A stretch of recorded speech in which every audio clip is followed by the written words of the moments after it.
Gold, trusted gold buyers. మీరు తాకట్టు పెట్టిన బంగారాన్ని విడిపించి ఈ రోజు ఉన్న మార్కెట్ ధరకు కొనబడను.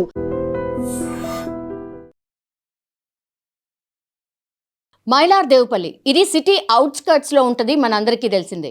అంటే శంషాబాద్ రూట్లో ఉన్నటువంటి మైలార్దేవుపల్లిలో ఈరోజు మార్నింగ్ ఎర్లీ మార్నింగ్ అవర్స్లో అత్యంత భయంకరంగా ఇన్నోవా కార్ ఎంత స్పీడ్లో వచ్చింది అని అంటే అసలు రోడ్డు నుంచి ఎంత పక్కకు వెళ్ళిపోయిందో స్పష్టంగా మనం చూడొచ్చు. ఇందులో ఎవరు ట్రావెల్ చేస్తున్నారు అన్నప్పుడు పూర్తిగా బౌన్సర్లు ఇన్నోవా కార్లో ఉన్నారు. శంషాబాద్ నుంచి సంతోష్ నగర్ వైపు వెళ్తున్నారు ఈ బౌన్సర్లంతా.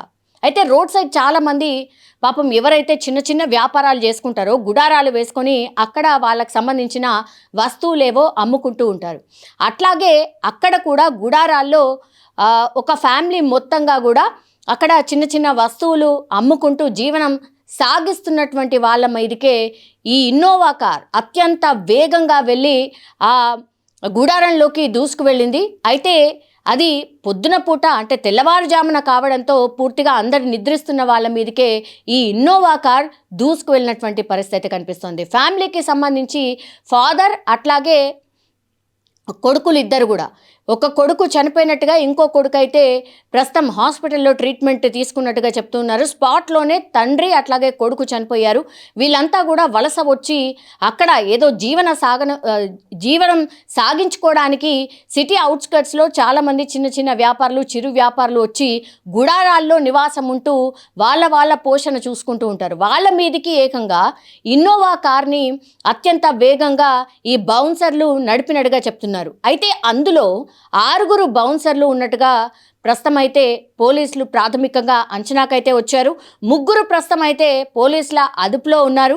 కానీ ఇంకా 3 మాత్రం తప్పించుకొని పారిపోయినట్టుగా చెప్తున్నారు.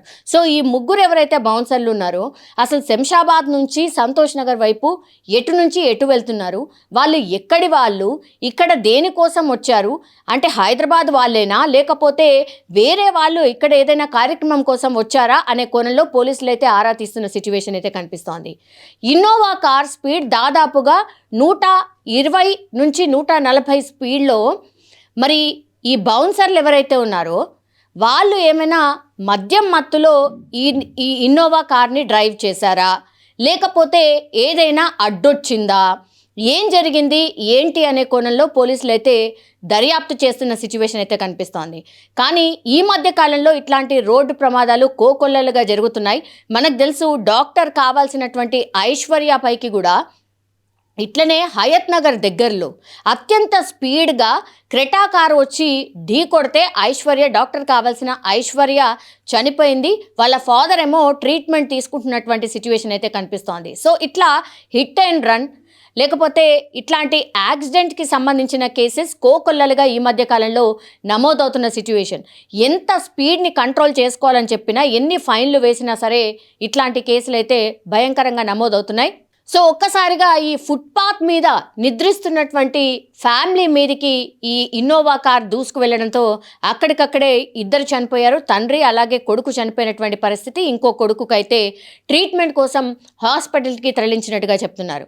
సో చూడాలి పోలీసుల దర్యాప్తులో మరి ఏం తెలుస్తుంది. అట్లాగే ఈ 3 బౌన్సర్లు ఆల్రెడీ పోలీసులు అదుపులో ఉన్నారు. ఇంకా 3 బౌన్సర్లు పరారీలో ఉన్నారు కాబట్టి వాళ్ళను కూడా పట్టుకునే ప్రయత్నం పోలీసులు చేస్తూ ఉన్నారు.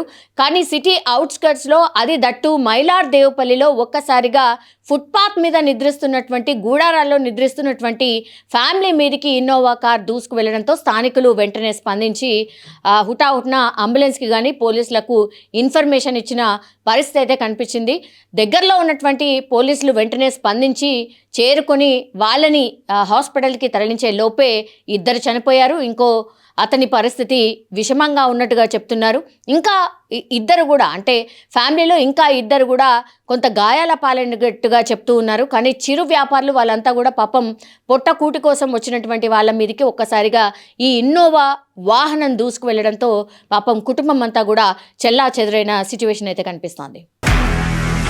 నిజంగా ప్రస్తుతం ఉన్నటువంటి సమాజం దేనికి ప్రయారిటీ ఇస్తుంది? ఆర్థిక సంబంధాల చుట్టూ మాత్రమే తిరుగుతుంది. మళ్ళీ ఎన్నికలంగానే చాలా విరక్తి కలుగుతుంది. మంచి అనిపిస్తుంది కదా, లేడీస్ కూడా ఛాలెంజింగ్ జాబ్స్ చేసినప్పుడు చాలా బాగుంటది. ట్రాఫిక్ అసిస్టెంట్స్ గా నియమించిన ట్రాన్స్జెండర్స్ అందరితో సాల్యూట్ చేయించుకుంటున్నారు. ఫుడ్ డెలివరీ ఇవ్వటానికి వెళ్ళినటువంటి డెలివరీ బాయ్ అనిల్ పై కళ్ళ ముందు